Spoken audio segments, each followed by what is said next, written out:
Hola, ¿qué tal? ¿Cómo estás? Soy el profe Mancilla y hoy vamos a hablar sobre Cristóbal Colón. Vamos a comenzar hablando un poco sobre el origen del navegante, luego vamos a hablar un poco sobre la familia del almirante y por último haremos una gran pregunta. ¿Por qué América se llama América y no Colombia? Empecemos.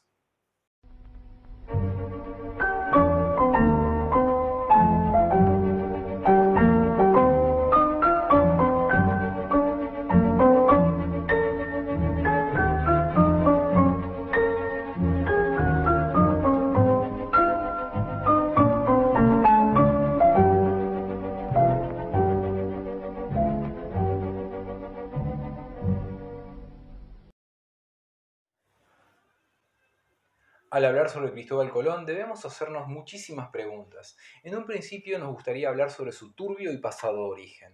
Vamos a hablar un poco sobre ello y también empezando por su nombre. Al genovés le pusieron el nombre en italiano Cristoforo Colombo, o también pronunciado en inglés como Christopher Columbus. Oh, guarda. Sin embargo, la traducción española la deja tal y como la conocemos hoy en día. En 1451 nació en la República de Génova, lo que hoy sería Italia, nuestro protagonista. Es hijo del tejedor Domenico Colombo y Susana Fontana Rosa, y pudo investigar además que existe un amplio consenso entre distintos historiadores sobre el lugar de nacimiento de Cristóforo, pero existen, y aún están en discusión, una serie de teorías alternativas sobre el verdadero origen del nombre. Una de ellas es la hipótesis catalana donde Cristóbal Colón tiene un origen noble, en donde se llamaría realmente Joan Colón.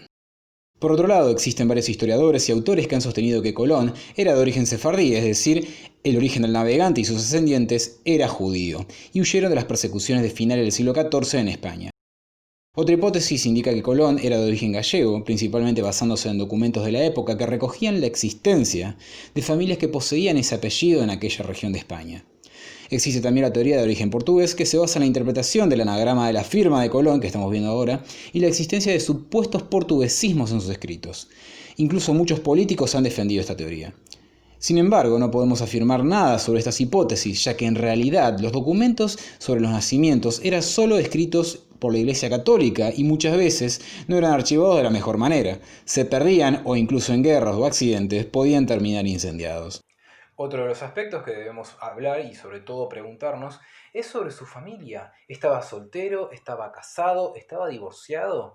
Vamos a hablar un poco sobre esto, comenzando por su esposa. Nuestro explorador marítimo tuvo varias parejas consigo, pero solo con Felipa Morís de Perestelo celebró su matrimonio hacia 1479, y de allí nació Diego, el hijo primogénito del almirante, que en un futuro se convertiría en el virrey de las Indias. Además, poseía un hijo ilegítimo, es decir, extramatrimonial llamado Hernando. Aunque nunca fue reconocido legalmente, Hernando tuvo una relación muy cercana con su padre e incluso viajó con él en la cuarta y última travesía que Colón tuvo hacia el Nuevo Mundo. También hizo mapas, ocupó cargos públicos, fue un viajero empedernido y escribió una biografía de su padre, que fue durante siglos la única referencia que tuvimos sobre él.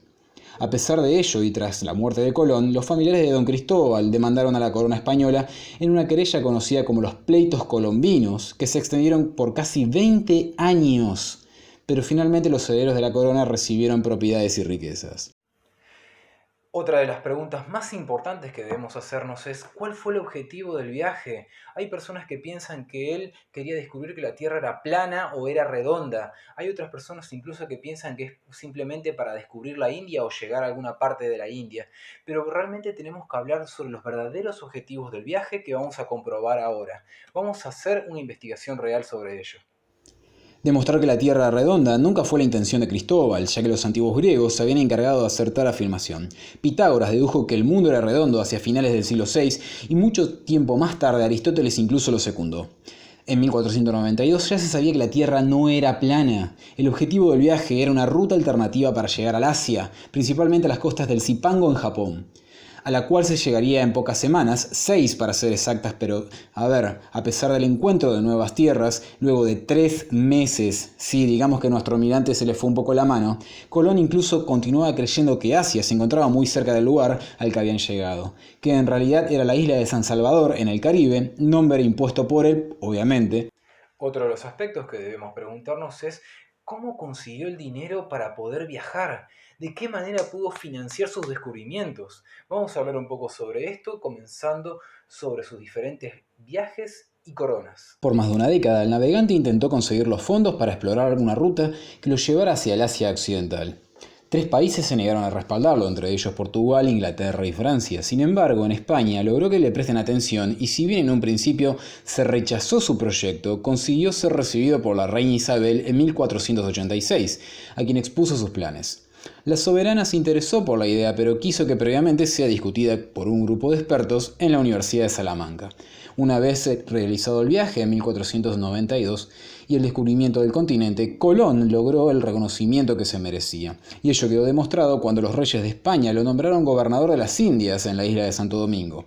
Aunque allá, y digamos que la cosa no fue muy buena, ya que cuando gobernó de una manera déspota e inhumana. Se quedaba para sí la mayoría de las riquezas y se enfrentó a los pobladores en muchas ocasiones. Colón en 1500 fue arrestado y enviado de vuelta a España y los reyes debieron enviar a un nuevo gobernador. Al haber sido arrestado por su terrible gestión como gobernante y por actuar de forma brutal contra los indígenas americanos, se le negó la mayor parte de sus ganancias. Después de 6 semanas fue puesto en libertad. Hablar también de Cristóbal Colón y de sus grandes descubrimientos es hablar sobre la postura que tuvo frente a los pueblos originarios de ese lugar. Es importante preguntarnos si fue amable, si no fue amable, si incluso intentó buscar alguna manera, alguna guerra con ellos. ¿Fue hostil o no? Estaría bueno preguntarnos acerca de esto y vamos a investigarlo.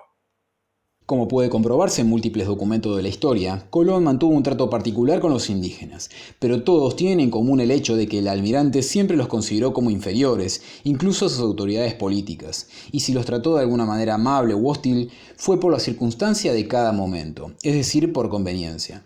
En el primer contacto entre ambas culturas y al verificar los europeos una falta de líder impuesto a un rey imperial, rápidamente a los nativos americanos se los asimiló como siervos naturales de la corona. Además, otra de las cuestiones importantísimas que hay que preguntarse es ¿por qué América se llama América y no Colombia, o Colona, o Colene, o Colina? Vamos a hacernos estas preguntas, pero además de ello vamos a explicar bien cuál es el origen del nombre América. Anteriormente a la llegada de los europeos, no existe entre los pueblos originarios un nombre para el continente. Es más, muchos de ellos desconocían por completo los alrededores más próximos a sus lugares. Incluso existía un desconocimiento total sobre la idea de continente. Dejando de lado esa cuestión, varios cartógrafos en sus nuevos mapas bautizaron el continente como Americhiterra o América al Nuevo Mundo, en honor a Américo Vespucio, quien había dado la verdadera certeza sobre la existencia de un nuevo continente y de no haber llegado a las Indias. En España se siguió empleando la denominación Indias Occidentales, aunque los geógrafos empezaron a emplear el nombre de América a partir de 1538. Nuestro querido Cristóforo murió sin saber que se había encontrado un nuevo continente. A pesar de haber realizado hasta 4 viajes, Cristóbal Colón murió convencido de que había llegado a las Indias, esto es, a China o Japón. Esto no quita que su hallazgo marcó la historia de la humanidad. Tras morir a los 54 años, siguió viajando por el océano, es decir, en 1506, sus restos fueron trasladados a Sevilla tras haber sido enterrado en Valladolid. Actualmente se encuentra enterrado en la Catedral Hispalense. Sin dudas, hablar de Cristóbal Colón significa un montón de cuestiones. Es importante seguir hablando sobre esto en otros videos y también vamos a hablar e investigar un poquitito más sobre otras cuestiones de América. Pero lo importante de este video, y para terminar, es lo siguiente. Muchos no creyeron en la palabra de Colón y muchos no creyeron en el pensamiento diferente que tenía. Pero él hizo algo muy importante a diferencia de muchos hombres. Creyó en sí mismo.